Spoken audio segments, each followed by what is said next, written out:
आज मैं आया हूँ बेतहनिया चौक सीमेंट का जो खंभा थूनी का जो कार्य होता है, और यह खंभा थूनी कार्य करता है, अपना बिजनेस करता है और इससे 2 रुपया कमाता है और अपना घर का रोजी रोजगार इनका चलता है।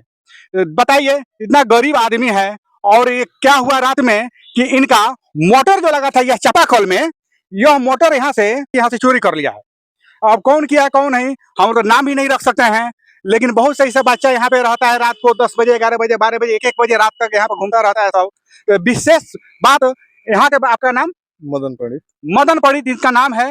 विशेष बात यहाँ बताएंगे कि क्या क्या कैसे हुआ, कब हुआ, क्या कुछ जानकारी है तो बताइए आप। जी देखिए, हम तो यहीं पे सोते हैं, यहीं पे जैसे खाना खा के और रात में 8 साढ़े 8 से 9 बजे तक आ जाते हैं। जी। तो हम जब आए तो सब कुछ ठीक था। रात में हम 12 बजे जगह, फिर जैसे रात में 2-3 बार नींद खुलता है तो अपना उठ के घूम फिर के फिर जाके सो जाते हैं। तो हम देखे तो 12 बजे तक सब कुछ ठीक था, ये सब कुछ था। 12 बजे के बाद फिर 2 बजे जगे हम। जैसे इधर से सब जाने लगे वहाँ सोफा में पूजा वगैरह करने, तो शोर शराबा कर रहे थे, उस टाइम नींद खुला। तो जगह यहाँ पे तो देखे हम मोटर और पाइप वगैरह कुछ नहीं है। जो पाइप ये आप देख रहे हैं, ये पाइप हमें लगभग 1 घंटा पहले हम जाके इसी नदी से निकाले हैं। इसी जी क्योंकि वो कहीं फेंक दिया था। हाँ, वो नदी में फेंक दिया था। मोटर ये नया मोटर था, लगभग अभी 3 महीना हुआ था। अभी ज्यादा दिन हमें काम ये शुरू किए नहीं हुआ। 3 महीने के आसपास हुआ है। तो हम नया मोटर खरीद के लाए थे और मोटर चोरी हो गया। रात में लोग मतलब 12 से 2 बजे के बीच में ये घटना हुआ। जी। तो हम तो किसी को नहीं देखे हैं, इसलिए जब नहीं देखे हैं तो हम किसी को गलत भी नहीं कर सकते, नाम भी नहीं ले सकते हैं। बिल्कुल सही बात। बस इतना जरूर कहीं मान लेते हैं, यहाँ पे अब रात में रास्ता के किनारे है तो रात में लोग 2-2 3-3 बजे बच्चे आते हैं, बड़े आते हैं पानी पीने। तो हम किसी को मना नहीं करते। हमें ये लोग आते हैं तो खुशी होता है कि चलो मान लेते हैं हम अगर हैंड पाइप लगाए हैं तो हम एक हमारे साथ साथ किसी और भाई को भी काम आ रहा है, तो पानी पीने लोग आते हैं तो बहुत अच्छा लगता है। लेकिन ये चीज बड़ा मतलब तकलीफ हुआ, दुख हुआ सुन के। सुबह देखे हम तो इसमें मोटर है ही नहीं। मोटर है। हाँ, तो अब बताइए, बेचारा गरीब आदमी है, पैसा कहीं से कर्जा वगैरह लेकर छोटा मोटा बिजनेस किया है, अब इस तरह का इनका सामान अगर नुकसान हो जाए तो बताइए गरीब पर क्या बीतेगा। यह देखिए, छोटा सा दुकान है और ये भी दुकान बेतहनिया चौक में ही पड़ता है। कुछ दिन पहले इस दुकान में भी चोरी हुआ था और उससे कुछ दिन पहले इनका खसी था, 9 किलो का खसी चोरी करके ले गया। बताइए, एक गरीब को ही बर्बाद कर रहा है।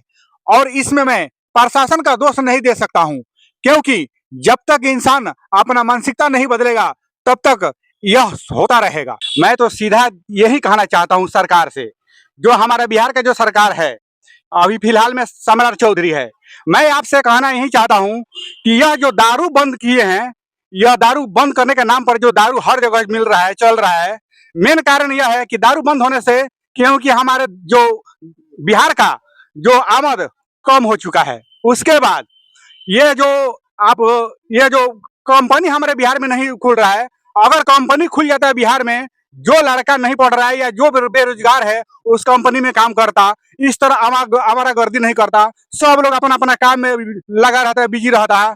और दारू कहाँ बंद हुआ बताइए? दारू हर जगह मिल रहा है, हर गांव, हर चौराहे, हर दुकान में दारू मिल रहा है। लेकिन अब क्या कहे क्या ना कहे, किस दिमाग से यह लोग दारू बंद किया है। और दारू बंद होने से एक सबसे बड़ी नुकसान हो रहा है यह कि एक तो दारू महंगा हो गया, और दारू महंगा होने के कारण कुछ बच्चे विद्यार्थी भी है और कुछ जो नहीं पढ़ते वो लोग भी है, सूखा नशा का सबसे ज्यादा यूज कर रहा है लोग। गांजा का जो नशा होता है, गांजा उसका यूज करता है, और एक सोनफिक्स होता है, पता नहीं क्या होता है सोनफिक्स, और वो इतना खतरनाक वह नशा है, जब बच्चे सब देखते हैं हम पी लेता है, उनका दिमाग नहीं काम करता है, दिमाग उन लोगों का फेल हो जाता है। उस टाइम वो लोग जिसको मर्जी गाली दे, जिसको मर्जी मार दे, कुछ भी कर ले, कहीं जाए कहीं किसी को चोरी कर ले।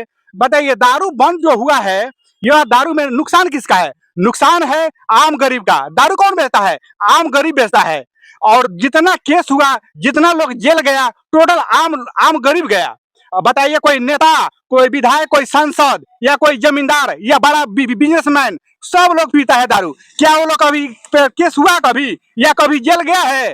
तो मैं सरकार से यही निवेदन करता हूं कि जितना जल्द से जल्द हो दारू को चालू किया जाए, और हमारे बिहार में कुछ कंपनी लगाया जाए कि जो यह बेरोजगार जो बच्चे हैं या बेरोजगार जो कुछ लोग हैं, वो लोग अपना काम और धंधा करें। चलिए, बहुत बहुत धन्यवाद। चैनल को मेरा सब्सक्राइब कर लीजिए और ज्यादा से ज्यादा वीडियो शेयर कीजिए। फिर मिलते हैं हम अगले वीडियो में।